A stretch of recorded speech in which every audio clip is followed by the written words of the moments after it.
अस्सलाम वालेकुम। मैं हूँ कुर्रतुल ऐन खुर्रम और आज मैं एक नई स्टोरी के साथ आपकी खिदमत में हाज़िर हुई हूँ। सबसे पहले आपका तहे दिल से शुक्रिया कि आपने हमारी स्टोरीज़ को बहुत सराहा है और हमारे काम को बहुत पसंद किया है। इसके लिए आपका बहुत शुक्रिया। मेरे साथ हैं मिस आलिया।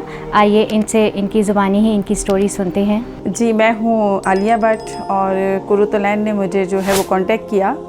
इन्होंने मुझे ये कहा कि आप जो है अपनी स्टोरी जो है वो सामने लेकर आएँ और बताएं सबको कि किस तरह से आपने अपना ये काम का आगाज़ किया। तो पहले तो मैं बहुत ज़्यादा घबरा रही थी, मुझे समझ नहीं आ रही थी क्योंकि इससे पहले भी बहुत सारे लोगों ने मुझसे कांटेक्ट किया, लेकिन मैंने कभी भी किसी को मतलब नहीं कहा कि भाई इंटरव्यू करें, क्योंकि आजकल के हालात ऐसे हैं, आपको पता है कि बहुत ज़्यादा फेक सारा सिस्टम चल रहा है, तो नहीं समझ आती कि किस पे यकीन किया जाए। तो बस फिर मैंने जब इनसे बात की तो मुझे बहुत अच्छा लगा, बहुत प्यार से और बड़े मतलब इसको तरीके से ये जो है सामने लेकर आती हैं जो भी किसी के मसले मसाइल हैं या जो भी स्टोरी होती है। तो मैंने क्योंकि इनकी वीडियोस भी देखी थी तो मुझे बहुत अच्छा लगा। फिर मैं इनसे मिली तो मेरी बड़ी तसल्ली हुई। तो फिर मैंने इनको इनवाइट किया कि आप ज़रूर आएँ, और मैं भी चाहूँगी कि मैं अपनी बहुत सारी बहनें या हमारे जो बच्चे हैं जो बहुत परेशान रहते हैं आज के हालात को देखते हुए कि किस तरह से हम लोग आगे बढ़ें, तो उन्हें हम बताना चाहते हैं कि जो हमने अपना टाइम गुजारा है वो बहुत आसान नहीं था। हमने तो बल्कि बहुत मुश्किलात से जो है इस सारे सफ़र को तय किया है। बस जब शादी हुई है मेरी, मैं कराची से मेरा ताल्लुक़ था, तो जब यहाँ पे आई तो फिर मुझे इतनी तालीम तो मेरी थी नहीं, तो मुझे कुछ समझ नहीं आ रहा था कि मैं क्या करूँ। फिर इस तरह से मुझे मेरी एक दो फ्रेंड थी यहाँ पे बनी हुई, तो उन्होंने मुझसे कहा कि आप स्टिचिंग का काम शुरू करें। तो इतना आता भी नहीं था, सच्ची बात है, बिल्कुल भी करना, लेकिन फिर भी हिम्मत की और करना जब शुरू किया माशाल्लाह से। तो फ़र्स्ट टाइम जब मैंने काम किया था तो मुझे 25 रुपये उसकी सिलाई मिली। तो फिर मुझे बड़ी खुशी हुई कि ये तो मैं तो शायद दुनिया की सबसे अमीर औरत हूँ, मुझे ऐसा लगता था कि मैं कुछ कर सकती हूँ। तो फिर वापस मैंने फिर सिलाई शुरू कर दी माशाल्लाह से। फिर मुझे इस तरह से डोर टू डोर से कपड़े आना शुरू हो गए, और वो सिलसिला कब में इतना बड़ी चेन बनी मुझे ख़ुद भी नहीं पता इस बात का, लेकिन मेहनत बहुत की।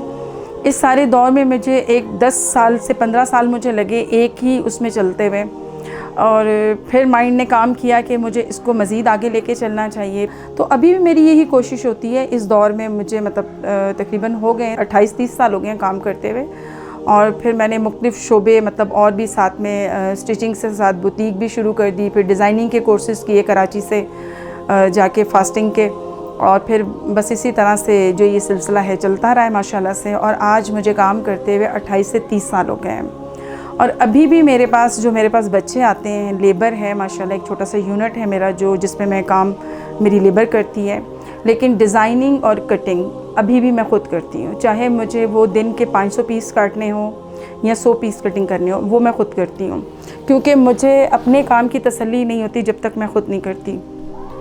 और बच्चे भी मेरे पास आते हैं, जॉब के लिए भी आते हैं। कुछ बच्चे ऐसे भी आते हैं, लड़के जैसे कि छोटे छोटे हैं, वो 18 साल के 17 साल के, तो मैडम हमें कुछ यहाँ पे हेल्पर काम रख लें या मतलब सफाई के लिए रख लें।